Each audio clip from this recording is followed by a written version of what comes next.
Friends, आज के video में हम आपको अस्तर यानी लाइनिंग वाले सूट की फुल कटिंग करना बताएंगे। तो अगर आप ये वीडियो पूरा देख लेते हैं तो आप बहुत ही आसानी से सभी साइज़ के अस्तर वाले सूट कटिंग करना सीख जाएंगे। तो दोस्तों आइए वीडियो को स्टार्ट करते हैं। तो अस्तर वाला सूट कटिंग करने के लिए हमने सबसे पहले लाइनिंग कटिंग करनी है, यानी कि सबसे पहले हम अस्तर कट करेंगे। तो जैसा कि हमने ये जो कपड़ा फोल्ड किया है तो ये सूट का अस्तर है, यानी सूट की लाइनिंग है। तो अब ये कपड़ा कितना फोल्ड करना है, यानी कितना मोड़ना होता है, तो आपके सूट का जितना भी घेर है यानी जितना भी दामन है आप उसका हाफ कर दीजिए। और हाफ करने के बाद उस पर आपको 1.5 इंच और जोड़ना है, यानी 1.5 इंच और प्लस करना है। तो जैसे कि इस सूट का घेरा है 20 इंच, और जब हमने 20 इंच का हाफ किया तो होता है 10 इंच, और हमने 10 इंच में 1.5 इंच और जोड़ दिया तो हो गया 11.5। तो देखिए हमने यहाँ से किनारा छोड़ करके 11.5 इंच कपड़ा फोल्ड किया है। यहाँ से भी आप देख सकते हैं इस तरह से, ये देखें। तो हमने 11.5 इंच कपड़ा फोल्ड कर दिया है। उसके बाद अब हमने सूट की मार्किंग करनी है, निशान लगाने हैं। तो देखें सबसे पहले हमने निशान लगाना है आर्म होल मुड्ढे का। तो हमने यहाँ पर आर्म होल का निशान लगाना है 6.5 इंच, 6.5 इंच, ये देखें। तो आपने अपने साइज के अकॉर्डिंग यहाँ पर आर्म होल का निशान लगाना है। उसके बाद हमने कमर का निशान लगाना है 14 इंच का। फिर हमने लगाना है हिप का निशान 21 इंच का, ये देखें। तो अब देखें ये आर्म होल का निशान हो गया, और ये कमर का निशान हो गया, और ये हिप का निशान हो गया। अब बात करते हैं सूट की लंबाई कितनी रखनी है, क्योंकि हम जो लाइनिंग कट करते हैं तो वो हम तैयार लेंथ के हिसाब से कम करके कट करते हैं, यानी कि जो अस्तर वाला कपड़ा होता है वो हमने सूट की लंबाई के हिसाब से कम करना होता है। तो हमने लाइनिंग का कपड़ा सूट के हिसाब से 2 इंच कम करके कट करना होता है। तो जैसे कि मान लीजिए आपकी सूट की लंबाई 36 इंच है, और जब आपने 2 इंच कम कर दिया, 2 इंच माइनस कर दिया तो हो गया 34। तो देखिए हमने इस तरह से 34 इंच लंबाई का निशान लगाना है, ये देखें। तो इसी तरह से आपके सूट की जितनी भी तैयार लेंथ है उसके हिसाब से आपने 2 इंच माइनस करना है, 2 इंच कम करके लंबाई का निशान लगाना है। तो देखें हमने 2 इंच यहाँ कम कर दिया, और हाफ इंच यहाँ कंधी में कम हो जाएगा। जब हम सूट स्टिच करेंगे तो हाफ इंच का मार्जिन यहाँ जाएगा, तो ये टोटल 2.5 इंच कम हो जाएगा।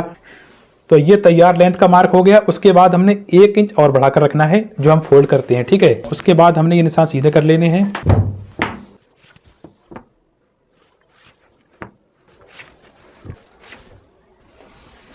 फिर हमने अपने साइज के अकॉर्डिंग शोल्डर का निशान लगाना है, यानी तीरे का निशान लगाना है। तो जैसे कि इसका तीरे का निशान हमने लगाना है 6.25 इंच, ये देखें। इसका शोल्डर है 11.5 इंच, तो 11.5 का हाफ होता है 6.25 इंच। तो देखिए हमने 6.25 इंच में कट किया है। तो इसका डीप नेक है, इस वजह से हम शोल्डर कम करके रख रहे हैं। तो ये 6.25 का निशान हो गया। उसके बाद हमने इस तरह से थोड़ा तिरछा करना है, ये देखें। तो अब हमने अपने साइज के अकॉर्डिंग ब्रेस्ट का निशान लगाना है, यानी चेस्ट का निशान लगाना है। तो इसका तैयार चेस्ट है 38 यानी 38 इंच। तो हमने क्या करना है, 38 का 4th पार्ट करना है, यानी चौथाई भाग करना है। तो 38 का चौथाई भाग बनता है 9.5 यानी 9.5 इंच, ये देखें। उसके बाद हमने कमर का निशान लगाना है। तो इसकी तैयार कमर है 32 का चौथाई भाग होता है 8 यानी 8 इंच। उसके बाद हमने हिप का निशान लगाना है। तो इसका हिप साइज है 38, तो 38 का चौथाई भाग होता है 9.5। तो हमने यहाँ भी 9.5 इंच का निशान लगाना है इस तरह से। तो इसका दामन यानी घेरा है 20 इंच, तो 20 का हाफ होता है 10 यानी 10। तो हमने यहाँ पर 10 इंच का निशान लगा दिया। तो आपके सूट का जो भी मेजरमेंट है आपने इसी हिसाब से मार्किंग करनी है। उसके बाद हमने चेस्ट वाले को कमर वाले से मिलाना है, फिर हमने कमर वाले को हिप वाले से मिलाना है,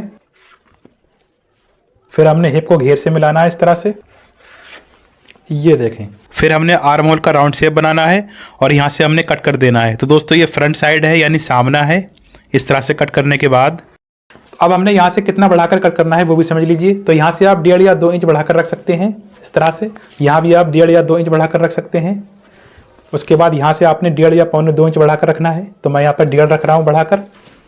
उसके बाद यहाँ भी हमने 1.5 रखना है, ये देखिए। तो ये निशान आपने पहले लगाना है, मैं आपको बाद में लगाकर दिखा रहा हूँ। अगर आप न्यू बिगिनर्स हैं तो आपने ये निशान भी उठा देने हैं ताकि आप सही से कटिंग कर पाएँ। फिर हमने बाहर वाले निशान से कट कर देना है। तो दोस्तों अगर आपको वीडियो थोड़ा सा भी पसंद आता हो तो वीडियो को लाइक करके शेयर भी कर देना। तो हमने ये लाइनिंग कट की है, तो यानी फ्रंट साइड की कटिंग हो चुकी है। अब हमने लाइनिंग पर बैक पार्ट कटिंग करना है। देखिए हमने यहाँ से फ्रंट निकाला था, अब हमने यहाँ से बैक निकालनी है इस तरह से। तो हमने इस कपड़े को भी उतना ही फोल्ड करना है जितना हमने फ्रंट के लिए फोल्ड किया। देख सकते हैं हमने बैक पार्ट के लिए भी कपड़ा इस तरह से फोल्ड कर लिया है। उसके बाद हमने फ्रंट पार्ट को बैक के ऊपर कुछ इस तरह से रखना है। तो यहाँ से आपने बिल्कुल बराबर कर लेना है, और यहाँ से भी बराबर करेंगे। तो हमने यहाँ से बैक आधा या 1.25 इंच बढ़ाकर कटिंग करनी है इस तरह से, ये। फिर हमने यहाँ से बराबर रखते हुए यहाँ पर लाकर इस तरह से मिला देना है। फिर हमने फ्रंट के शोल्डर के बराबर से कटिंग करते हुए ले जाना है, और जो हमने यहाँ से फ्रंट पार्ट कटिंग किया था सेम उसी के बराबर से हमने कट कर लेना है। तो दोस्तों अगर आप इस चैनल पर पहली बार आए हैं तो चैनल को सब्सक्राइब भी कर लेना। फिर हमने यहाँ से इस तरह से कट लगा देने हैं, यहाँ से फोल्ड करना है। फिर हमने हिप के पास भी कट लगा देना है, कमर और चेस्ट पर हमने कट लगा देना है। तो दोस्तों ये तो रहे लाइनिंग वाले फ्रंट और बैक। अब हमने मेन फैब्रिक पर किस तरह से कटिंग करना है वो आप ध्यान से देखें। तो देख सकते हैं ये मेन फैब्रिक है, यानी मेन कपड़ा है। तो हमने इसको भी इस तरह से फोल्ड कर लिया है। फिर हमने लाइनिंग वाला पार्ट इसके ऊपर रखना है, यानी कि फ्रंट साइड को इसके ऊपर रखना है। ये देखें, तो यहाँ से हमने बराबर रखना है और यहाँ से भी बराबर रखेंगे ऊपर से। उसके बाद अब हमने देखना है हमारे सूट की फिक्स तैयार लेंथ कितनी है। तो हमने यहाँ से मेजरिंग टेप को रखना है। तो इस सूट की टोटल लंबाई है 36 इंच। तो हमने क्या करना है, यहाँ से 36.5 इंच का निशान लगाना है। ये देखें। फिर उसके बाद हमने यहाँ से तुरपाई के लिए करीब 2.5 इंच छोड़ना है। अगर आप सिलाई लगाना चाहती हैं तो आप यहाँ पर 1 या 1.5 इंच छोड़ सकते हैं। तो यहाँ पर हमने तुरपाई करनी है, तो हमने यहाँ पर 2.5 इंच बढ़ाकर रखना है। फिर हमने यहाँ से कट कर देना है, यानी कि लाइनिंग के बिल्कुल बराबर से हमने मेन फैब्रिक को कट करना है यहाँ से।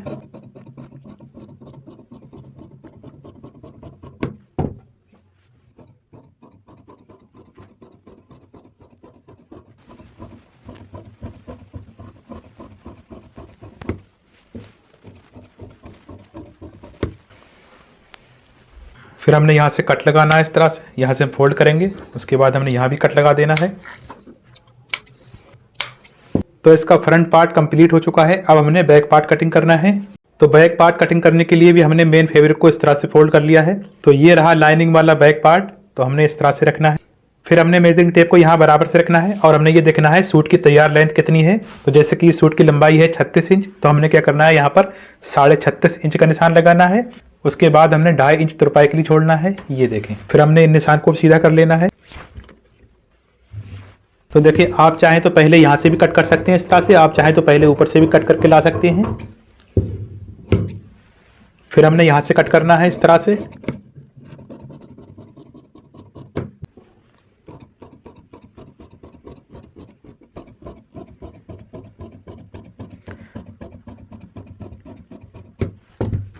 फिर हमने यहाँ पर इस तरह से कट लगाना है। तो देखिए बैक पार्ट भी कटिंग हो चुका है। अब हमने बाजू कटिंग करना है। बाजू कटिंग करने के लिए हमने सबसे पहले मेन फैब्रिक लेना है, उसके बाद हमने लाइनिंग अस्तर पे बाजू कटिंग करना है। तो हम दोनों बाजू एक साथ कट करेंगे। तो पहले हमने कपड़े को इस तरह से चौड़ाई में डबल करना है। ये देखें, दोनों किनारे से किनारे मिला देना है। उसके बाद हमने 4 फोल्ड कर देना है कुछ इस तरह से। उसके बाद हमने बाजू की लंबाई का निशान लगाना है। तो आपके बाजू की जितनी भी लंबाई है आपने उसके हिसाब से 1/2 इंच बढ़ाकर रखना है। तो जैसे कि हमारे बाजू की लंबाई है 17 इंच, तो हमने यहाँ पर 17.5 इंच का निशान लगाना है। उसके बाद हमने मोहरी पर तुरपाई के लिए फोल्ड करना होता है। तो यहाँ पर अगर आप तुरपाई करना चाहते हैं तो आप 1.5 इंच छोड़ेंगे। अगर आप सिलाई लगाना चाहते हैं तो आप यहाँ पर 1 इंच छोड़ दें। तो मुझे यहाँ पर तुरपाई करना है तो मैं यहाँ पर 1.5 इंच एक्स्ट्रा छोड़ूंगा। तो उसके बाद हमने यहाँ से निशान लगाना है 3 इंच का। फिर हमने इनको स्ट्रेट कर लेना है।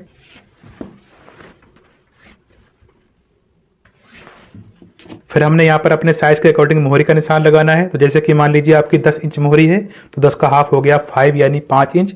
तो हमने यहाँ पर 5 इंच का निशान लगा देना है। उसके बाद हमने यहाँ पर आर्म होल मुड्ढे का निशान लगाना है। तो हमने मुड्ढा रखना है यहाँ पर 8.5। फिर हमने इस तरह से मिला देना है। करीब 1 या 1.5 इंच एक्स्ट्रा मार्जिन छोड़ेंगे यहाँ पर। फिर हमने यहाँ से करीब 2.25 इंच का निशान लगाना है और हमने यहाँ से गोलाई बनानी है।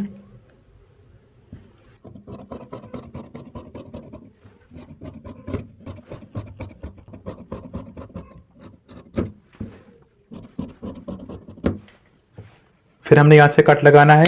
ये देखें, क्योंकि यहाँ से हमने फोल्ड करना होता है। उसके बाद हमने ऊपर वाले 2 पार्ट पकड़ लेने हैं। ये देखें, हमने करीब 2.25 इंच आगे जाने के बाद इस तरह से राउंड शेप बनाना है।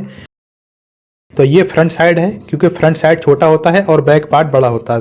तो जब हमने यहाँ से कैंची चलाना शुरू की तो यहाँ पर हमने करीब 1.25 इंच अंदर को आने के बाद इस तरह से कटिंग की है और यहाँ पर लाकर मिला दिया है। ये देखें, इस तरह से ये 2 पार्ट कटिंग हो चुके हैं। तो अब देखें, मेन कपड़े पर बाजू की कटिंग हो चुकी है। अब बात आती है हमने बाजू में अस्तर लगाना है या नहीं लगाना है। तो अब होता क्या है, कुछ लोग तो बाजू में अस्तर लगाते हैं और कुछ लोग नहीं लगाते हैं। अब जो लोग लगाते हैं उनको प्रॉब्लम क्या होती है, होता क्या है, अक्सर हमारे पास 90% जो अस्तर लाइनिंग वाला कपड़ा होता है वो 2 मीटर ही होता है। और जब 2 मीटर कपड़ा होता है तो हमारे पास जो कपड़ा बचता है लाइनिंग वाला वो साइड से बचता है। क्योंकि लंबाई में कपड़ा बचता नहीं है तो हमने साइड से लाइनिंग लेनी होती है। तो साइड से क्या होता है, लाइनिंग की चौड़ाई कम बचती है। जैसा कि मैं आपको दिखाना चाहूँगा, ये देखें ये कपड़ा साइड से बचा है। जब हम इस तरह से फोल्ड करेंगे तो इसमें मुड्डा नहीं आ पाएगा, यानी आर्म होल आ ही नहीं पाएगा। तो हमने लाइनिंग में जोड़ लगाना होता है। तो देखें हमने जोड़ लगाकर किस तरह से लाइनिंग में बाजू कट करने हैं। तो ये रहा हमारा लाइनिंग अस्तर वाला कपड़ा। तो इसको हमने इस तरह से लंबाई में डबल कर लिया है, ये देखें। और डबल करने के बाद हमने एक साइड से कट कर लिया है। तो हमने पहले ही कट कर दिया है इसको, ये देखें। तो ये क्या है, 2 पीस में हो गया है। अब देखिए हमने लंबाई में 4 फोल्ड कर लेना है इस तरह से, ये देखें। उसके बाद देखिए हमने इस तरह से रखना है, यहाँ से भी कट कर देना है। इसके 4 पीस कर देने हैं, यानी 4 पीस में करेंगे, ठीक है। तो अब हमने क्या करना है, ऊपर वाले 2 पीस हटा लेने हैं इस तरह से, यानी दोनों पीस की किनारे वाली साइड हमने यहाँ पर रखनी है एक साइड में, ठीक है। 2 पीस ये बचे हैं, तो इनकी भी ये किनारे वाली साइड है। तो अब हमने क्या करना है, तो अब हमने इस वाले कपड़े को इस तरह से करीब 1.25 इंच ऊपर चढ़ा देना है यहाँ से। तो इसी तरह से हमने इन वाली 2 पट्टियों को ऊपर चढ़ाकर रखना है करीब 1.25 इंच तक। अब जो हमने बाजू कटिंग किए थे, तो हमने दोनों बाजू को इस तरह से ओपन करना है और हमने इस तरह से ऊपर रख देना है, ये देखें। अब आप चाहें तो एक साइड से भी निकाल सकते हैं इस तरह से, क्योंकि जॉइंट तो आना ही आना है। अब ये जॉइंट आप चाहें बैक में ले सकते हैं इस तरह से साइड से, तो आप चाहें जॉइंट को साइड से ले सकते हैं। तो अब हमने क्या करना है, इस तरह से कट कर देना है। जो मेन फैब्रिक है उसके बराबर से कट करेंगे। तो ऊपर वाला जो है मेन फैब्रिक है, नीचे वाला लाइनिंग है।